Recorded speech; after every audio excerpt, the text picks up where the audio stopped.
नमस्कार, मैं भगवान सिंह लाबरव आप सभी का स्वागत करता हूं मरुभूमि टाइम्स और भ्रष्टाचार निरोधक एवं मानवाधिकार संगठन की साझा पेशकश द बुलेटिन। 13 जून 2023 को national anti corruption and human rights organisation को एक ट्वीट किया जाता है जिसमें बताया जाता है कि एसपी बाड़मेर के आदेश के बावजूद कई पुलिस के सिपाहियों ने उससे नहीं माना। बाड़मेर में आए दिन हत्याएं हो रही है। जागरूक और जनप्रतिनिधियों का नंबर एसपी साहब ब्लॉक कर देते हैं। इस ट्वीट को मेरे द्वारा रीट्वीट किया जाता है और एक कट्टू सत्य लिखा जाता है, एसपी साहब में एक अच्छे सिपाही के भी लक्षण नहीं है। और वाकई नहीं है। कैसे, हम आपको आगे बताएंगे। इस ट्वीट से एसपी साहब के ईगो को ठेस पहुंची।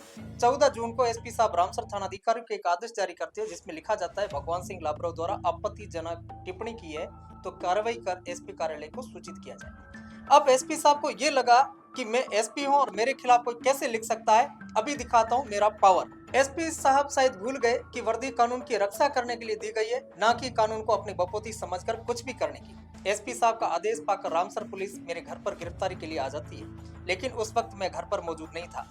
26 जून 2024 को रामसर थाना अधिकारी उपखंड मजिस्ट्रेट के सामने सीआरपीसी की धारा 107, 116 की उपधारा 3 के तहत इस्तगासा पेश कर ये बताते हैं कि भगवान सिंह ने सोशल मीडिया पर अनर्गल टिप्पणी कर भ्रामक सूचना आमजन में फैलाकर शांति भंग करने की कोशिश की है। पुलिस क्या होती है उसका पावर दिखाने की चेष्टा की जा रही थी। मैंने इस बारे में एसडीएम कोर्ट में उपस्थित होकर पाबंद होना ना स्वीकार करते हुए पुलिस द्वारा मुझे संविधान के आर्टिकल 19 द्वारा प्रदत्त अभिव्यक्ति की आजादी को छीने जाने की कुछ चेष्टा की बात कही और ट्रायल लड़ने का फैसला किया। इस दौरान आरटीआई के तहत मैंने जानकारी मांगी तो मिले जवाब ने चौंका दिया।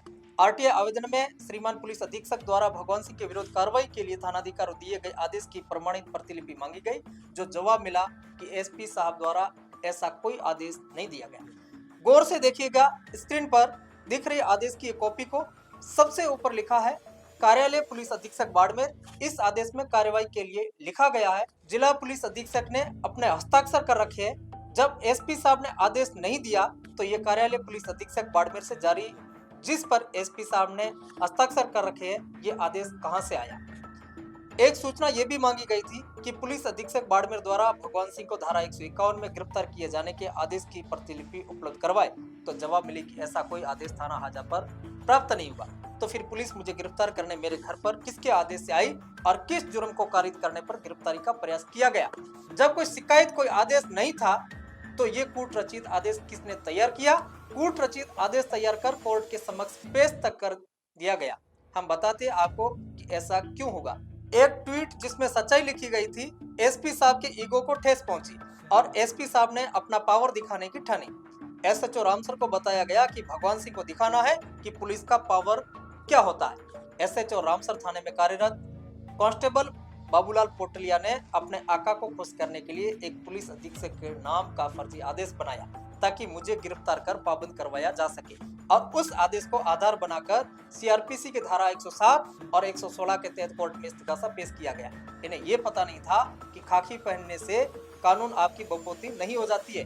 खाकी कानून की रक्षा के लिए दी गई है, अपने हिसाब से कानून का इस्तेमाल करने के लिए बिल्कुल ही नहीं। इसी कानून का इस्तेमाल करते हुए हमारे द्वारा कोर्ट में बीएनएसएस की धारा 379 और सपटी धारा 215 के तहत प्रार्थना पत्र दिया गया कि एसपी बाड़मेर थानाधिकारी रामसर ने अपनी शक्तियों का दुरुपयोग कर कूट रचित आदेश तैयार किया गया और कानून हाथ में लेने की कोशिश की है। इन सभी का प्रॉपर इन्वेस्टिगेशन किया जाकर कानून का डंडा चलना चाहिए।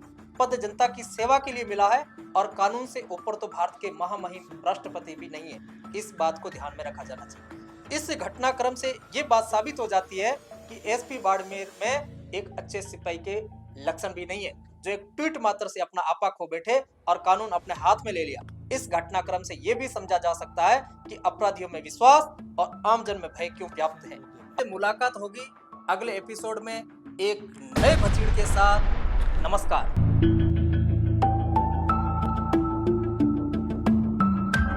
San Rodin.